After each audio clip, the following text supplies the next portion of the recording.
Hello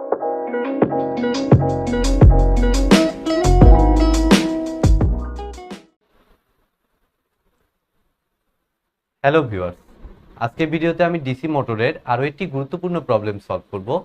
তবে ভিডিওটি শুরু করার আগে আমি অবশ্যই বলবো, যারা আমার চ্যানেলে একদম নতুন তারা আমার প্লেলিস্ট থেকে ডিসি মোটরের উপর আগের বেসিক ভিডিওগুলো একটু দেখে আসুন, তাহলে আপনাদের বুঝতে সুবিধা হবে। তো এটি থেরেজার বইয়ের 29.44 নাম্বার এক্সাম্পল এবং কোশ্চেনটিতে বলছে a 6 pole 500 volt wave connected shunt motor has 1200 armature conductors and useful flux per pole of 20 milliweber. The armature and field resistances are 0.5 ohm and 250 ohm respectively.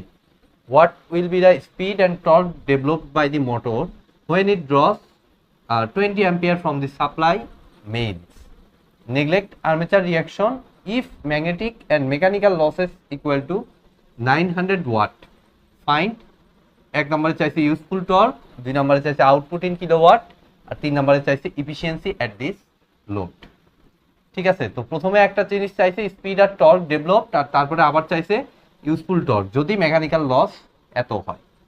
তো আমরা যে কাজটা করব, ফার্স্টে একটা সার্কিট আঁকিয়ে ফেলবো। আমার যেহেতু এটা DC shunt motor, armature resistance 0.5 ohm দেয়া, এটা আমি দিলাম।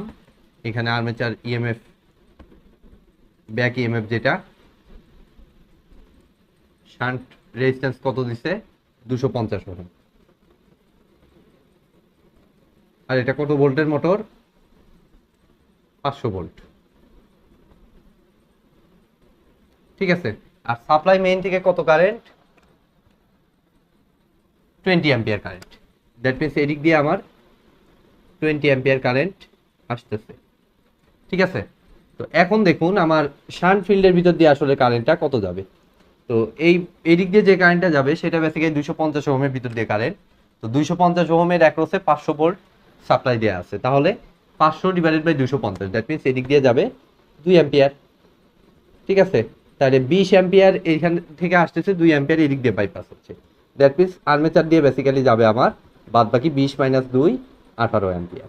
তো সেই অনুযায়ী এখানে ইএমএফ ইনডিউসড হবে, যেটা কিনা আমার ইবি। তো ইবির ভ্যালুটা আমি ক্যালকুলেশন করে নেই, দেখি কত আসে। ইবি ইকুয়াল টু 500 মাইনাস 18 ইন্টু 0.5, তাহলে 500 থেকে 9 বাদ দিলে 491 ভোল্ট। ফাইন, আমি কিন্তু ইয়েটা পেয়ে গেলাম, আমার ব্যাক ইএমএফটা। এখন আমার what will be the speed, that means আমি ইএমএফ ইকুয়েশন ইউজ করব এটা বের করার জন্য।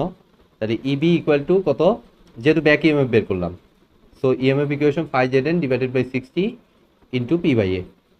তারপরে দেখি আমার কি কি ডাটা আছে। তো ইবির ভ্যালু 491, এটা ইবির নিচে লিখলাম, সরি 491। ফাই হচ্ছে আমার কত দিছে 20 মিলিওয়েবার, তাহলে এসআই ইউনিটে নিলে 20 ইন্টু 10 ইনভার্স 3। জেড হচ্ছে নাম্বার অফ কন্ডাক্টর, কতগুলো কন্ডাক্টর? 1200টা আর্মেচার কন্ডাক্টর।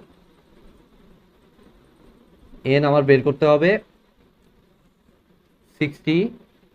পি কত দেওয়া, কয় পোলের? 6 পোল। আর কিভাবে কানেক্টেড আছে? Wave connected. তো ওয়েভ কানেক্টেড মানে হচ্ছে আমার always number of parallel path হচ্ছে 2, এটা আমরা সবাই জানি। সো এখান থেকে যদি আমি হিসাব করি, এন এর ভ্যালুটা পেয়ে যাওয়ার কথা। কত আসে দেখি, আমার এন এর ভ্যালুটা দেখুন 491 গুণ 60 গুণ 2 divided by 6 divided by 1200 divided by 20 গুণ 10 ইনভার্স 3, 409.167, মানে 409 আরপিএম। 409 আরপিএম, এটা আমার স্পিডের অ্যান্সার হওয়া উচিত।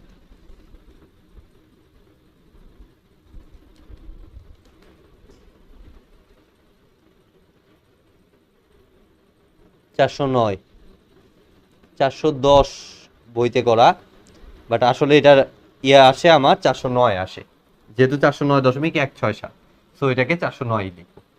তারপরে দেখুন আমার দেন আমার চাইছে torque develop by the motor. এখন ডেভেলপ টর্ক বলতে আসলে কি বোঝায়? তো এর আগেও আমি দেখিয়েছি যে ডেভেলপ টর্ক বলতে বেসিক্যালি বোঝায় হচ্ছে আর্মেচারে যে টর্কটা ডেভেলপড হচ্ছে।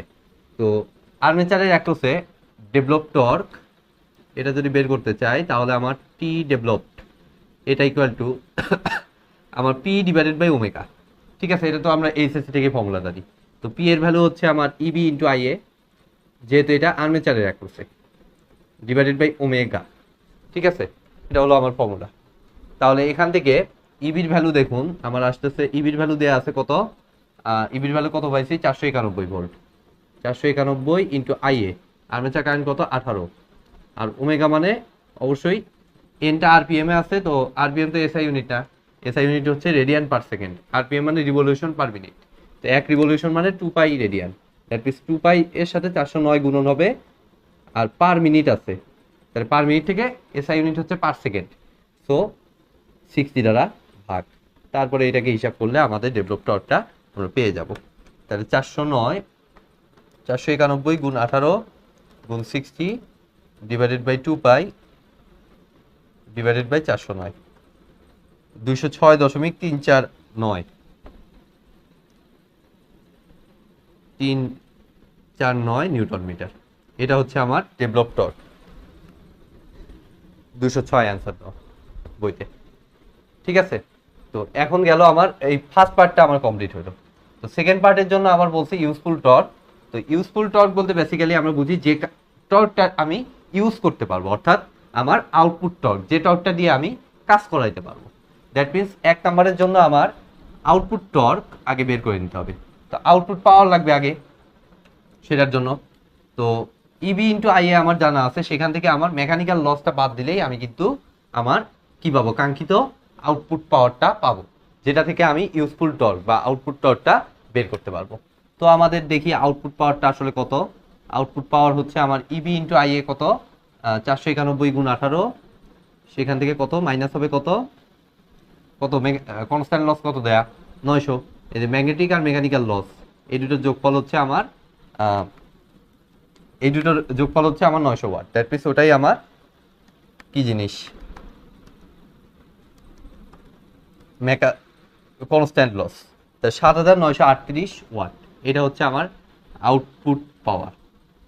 এখান থেকে আমরা আউটপুট টর্ক বা ইউজফুল টর্কটা পেয়ে যাব।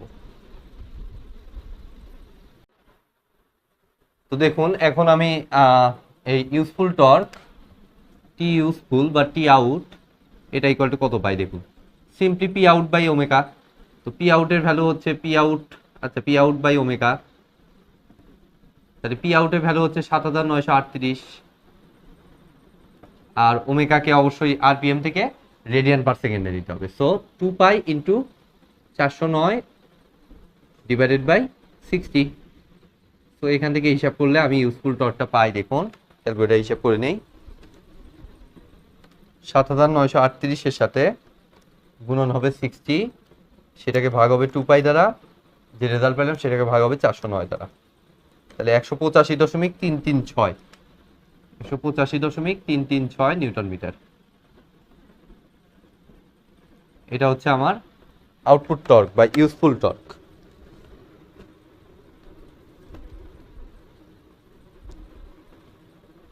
ওদের আসছে 184.8, কারণ ওরা 410 চিন্তা করছে, বাট 409 আসলে আরপিএমটা।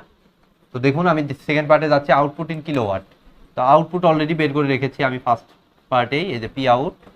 সো এটাকে জাস্ট কিলোওয়াটে লিখে দিই, কিলোওয়াটে এটা কত আসে 7938 মানে 7.938 কিলোওয়াট, এটা হচ্ছে আউটপুট 7.938 কিলোওয়াট। দেন আমার লাগবে কি, 3 নম্বরে চাইছে হলো ইফিসিয়েন্সি ইন দিস লোড। তো ইফিসিয়েন্সি মানে আউটপুট বাই ইনপুট। তো আউটপুট তো পেয়ে গেছি, আমার কত 7938 হচ্ছে আউটপুট, আর ইনপুট হচ্ছে আমার কত 500 গুণ 20, সিম্পলি 500 গুণ 20। ঠিক আছে, ভি ইন্টু আই, 500 গুণ 20 এর সাথে এটা 100%। এবার দেখি ক্যালকুলেটর কি বলে, সেটাই আমার অ্যান্সার হবে। তাহলে 7938 ডিভাইডেড বাই 500 ডিভাইডেড বাই 20, 79.38%। এটা হবে এই মোটরটার ইফিসিয়েন্সি। তো আজকের মতো ভিডিওটি এ পর্যন্তই। ভিডিওটি যদি ভালো লেগে থাকে অবশ্যই ভিডিওতে একটি লাইক দিবেন, বন্ধুদের সাথে বেশি বেশি শেয়ার করবেন, আর চ্যানেলে নতুন হয়ে থাকলে অবশ্যই চ্যানেলটি সাবস্ক্রাইব করবেন। ধন্যবাদ।